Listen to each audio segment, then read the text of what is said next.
ভাই 10 তারিখ তো হামজা শামিরদের খেলা দেখতে যাবেন না? এটা দেখছেন?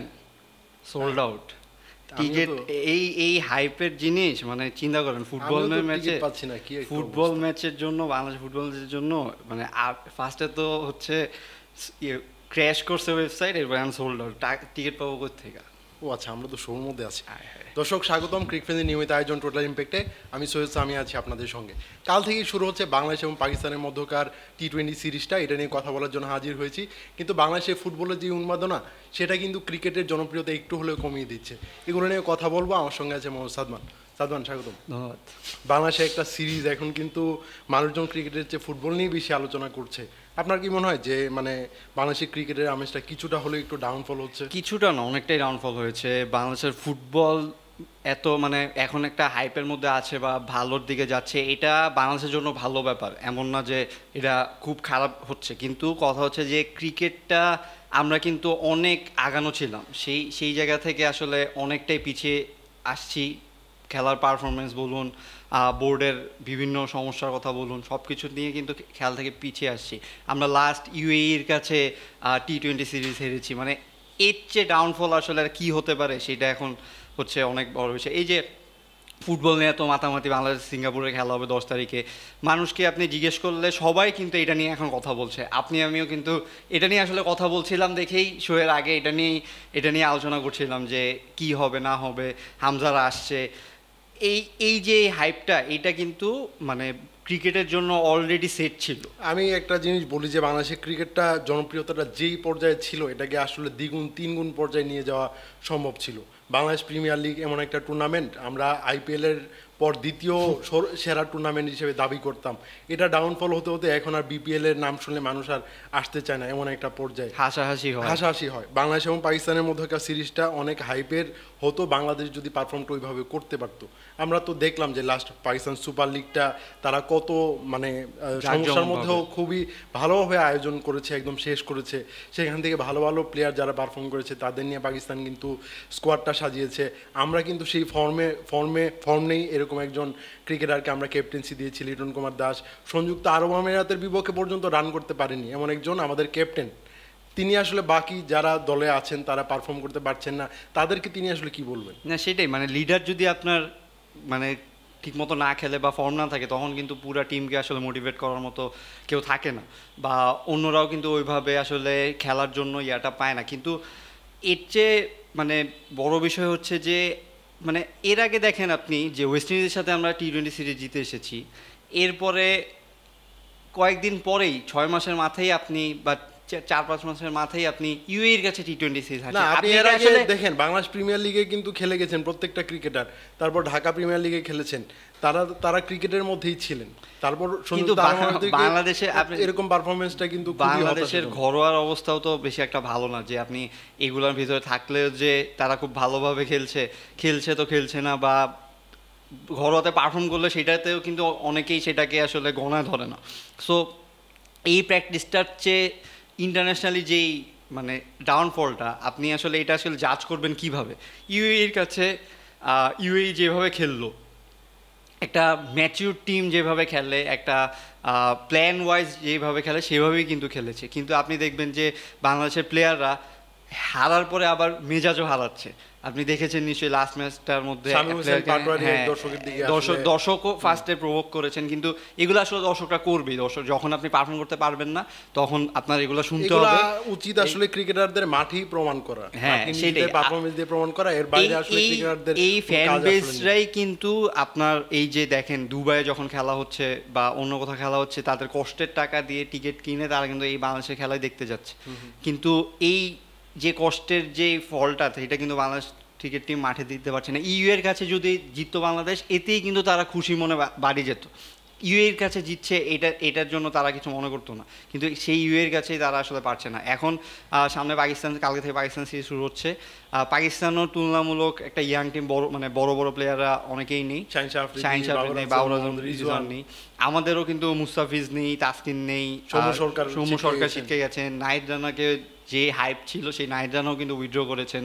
সো দুইটা টিমই আসলে বলতে গেলে যে অনেকটাই সমান সমান। এর উপরে পাকিস্তানের কিন্তু দুইজন প্লেয়ার আছে, সাকিব আল হাসানও ছিল, সাকিব আল হাসান তো আর মেইন টিমে নেই। মিরাজ এবং রিশাদ তারা কিন্তু পাকিস্তানে অলরেডি ছিলেন, তারা কন্ডিশনের সাথে অলরেডি কোপ আপ করে নিয়েছেন। সো এইখানে কিছু কিছু অ্যাডভান্টেজ রয়েছে বাংলাদেশের এখনও। একটা বাউন্স ব্যাক আমি আসলে সবসময় দেখেছি, আমি যে বাংলাদেশ একদম যখন তলানিতে যায়, একদম যখন দেয়ালে পিঠ থেকে যায়, এমন একটা পারফরমেন্স দেয় যে ওইগুলো আসলে ভুলে যায়। কিন্তু এইটা আসলে মানে কনসিস্টেন্সিটা যে থাকছে না, এইটা হচ্ছে সবচেয়ে বড় বিষয়। হ্যাঁ ঠিক আছে, আপনি খারাপ খেলছেন, অনেক ভালো একটা পারফরমেন্স দিচ্ছেন, কিন্তু এই অনেক ভালো পারফরমেন্সের পরেও যে একটা এভারেজ পারফরমেন্স দিতে পারছেন না, একদম লো এর নিচে চলে আসছেন, এটা হচ্ছে সবচেয়ে অ্যালার্মিং বিষয়। এবং সেইটা আসলে বাংলাদেশ পৌঁছে গিয়েছে ওই জায়গাটায়। মানে আমরা আসলে বাংলাদেশে যে ফুটবল নিয়ে এতটা হাইপ হচ্ছে, যেখানে ক্রিকেটটা এই যে বাংলাদেশ পাকিস্তান সিরিজ, এইটা নিয়ে কিন্তু একটা হাইপ সবসময় থাকে। বাংলাদেশের ভারত সিরিজের সাথেও যেমন একটা ছিল, এখন আসলে ভারত অনেক আগানো। সোশ্যাল মিডিয়া আসলে ওইভাবে কোনো কথাই হচ্ছে না পাকিস্তান সিরিজটা নিয়ে। বাংলাদেশের দলটা নিয়ে একটু যদি বলি, বাংলাদেশ কিন্তু সংযুক্ত আরব আমিরাতের বিপক্ষে সেকেন্ড যে টি-20 খেলতে নেমেছিল, সেখানে 4টা চেঞ্জ নিয়ে এসেছিল। থার্ড টি-20তে বাংলাদেশ 3টা চেঞ্জ নিয়ে মাঠে নেমেছিল। মানে একদম ওদল বদলের মধ্যে দিয়ে কিন্তু গেছে, পরীক্ষা নিরীক্ষা করছে, বাংলাদেশের বেঞ্চের স্ট্রেংথটাও কিন্তু পরীক্ষা করছে, কিন্তু কোনোভাবেই কিন্তু কাজে লাগছে না। আজকে লিটন কুমার দাসের একটা প্রেস আসলে আমরা দেখছিলাম, তিনি আসলে পিসিবির পাকিস্তান ক্রিকেট বোর্ডের একটা পাঠানো সংবাদ বিজ্ঞপ্তিতে তার একটা কোট ছিল, সেখানে লিটন দাস বলেছেন যে তারা কিন্তু পাকিস্তান সিরিজেও পরীক্ষা নিরীক্ষা করবেন। সো এই পরীক্ষা নিরীক্ষাটা আসলে কবে নাগাদ শেষ হবে? একটা টি-20 বিশ্বকাপ আপনার 4-5 মাসও হাতে নেই, এর মধ্যে আপনার কি পরীক্ষা নিরীক্ষা গত 2-3 বছরে কি হয়নি? এখন কি আপনার একদম পাকিস্তানের বিপক্ষে এরকম গুরুত্বপূর্ণ একটা সিরিজে আপনি এখন গিয়ে পরীক্ষা নিরীক্ষা করবেন?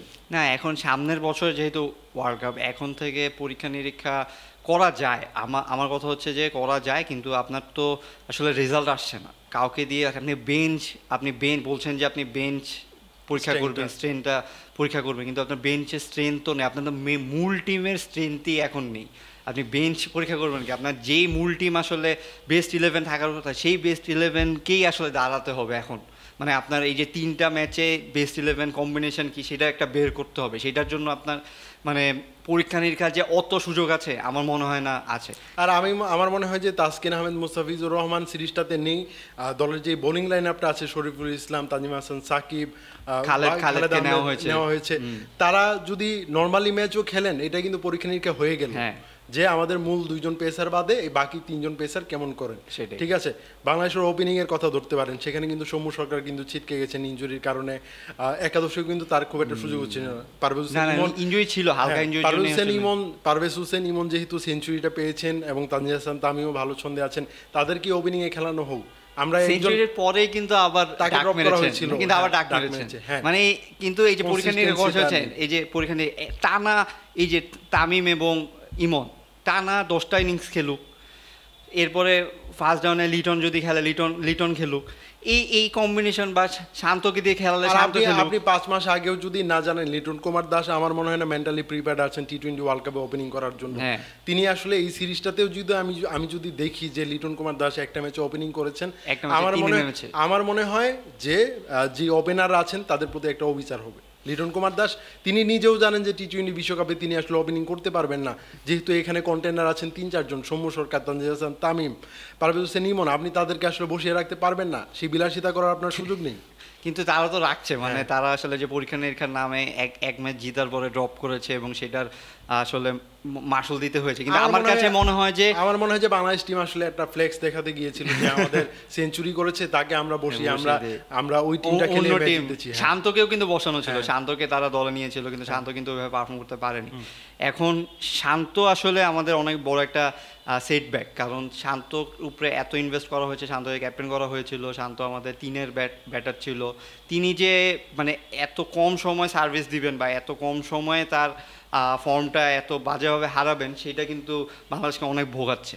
কারণ শান্তকে দলে নিবেন নাকি নিবে না, এটা নিয়ে একটা কনফিউশন থাকে। স্কোয়াডে তিনি থাকেন, তিনি বা ক্যাপ্টেন হিসেবে খেলতে চান না, এখন তিনি ফর্ম ফিরে পাচ্ছেন না।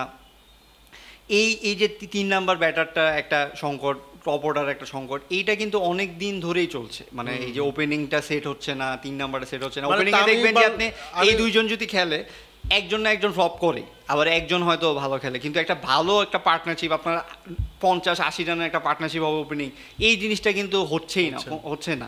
সো আপনি এইখানে যাচ্ছেন, এরপরে মিডল অর্ডারে আসবে হচ্ছে মিরাজ বা জাকের, তারা কিছুটা রান করে দিয়ে যাবে। রিশাদ হয়তো 2-একটা ছক্কা মেরে একটা ক্যামিও ইনিংস হয়তো খেলে যাবে, কিন্তু এরপরে দেখবেন যে আপনার রান হয়েছে 140-150, কারণ আপনার সলিড ওপেনিংয়ে যে ওপেনিং বা টপ অর্ডারে যে সলিড ব্যাটাররা ছিল, তাদের কোনো ফর্ম নেই, তাদের কোনো ছন্দ নেই।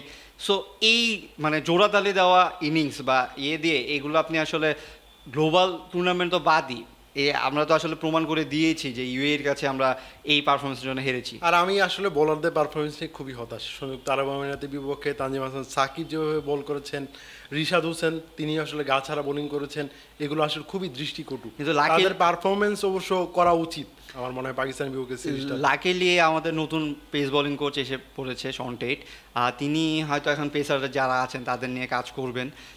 তিনি আমাদের সাথে ইন্টারভিউতে বলেছেন যে ডেথ বোলিংটা নিয়ে তিনি কাজ করতে চান। তিনি তার টার্গেট হচ্ছে ওয়ার্ল্ড কাপে আমরা ডেথ বোলিংয়ে খুবই ইমপ্রুভ থাকবো। সো এটাই ফার্স্ট অ্যাসাইনমেন্ট, দেখা যাক কি হয়। কিন্তু বলাররা যে হতাশ, বলারদের কাছে আসলে হতাশ, কারণ বলাররা রিসেন্ট পাস্টে আমাদের কিন্তু অনেক সাফল্য এনে দিয়েছে। আমাদের একটা সুন্দর পেস বোলিং অ্যাটাক রয়েছে, আমাদের লেগ স্পিনার একটা অভাব ছিল, সেই লেগ স্পিনারটাও চলে এসেছেন। সাকিব আল হাসানের নাই, কিন্তু সেই জায়গায় মিরাজ পারফর্ম করছেন।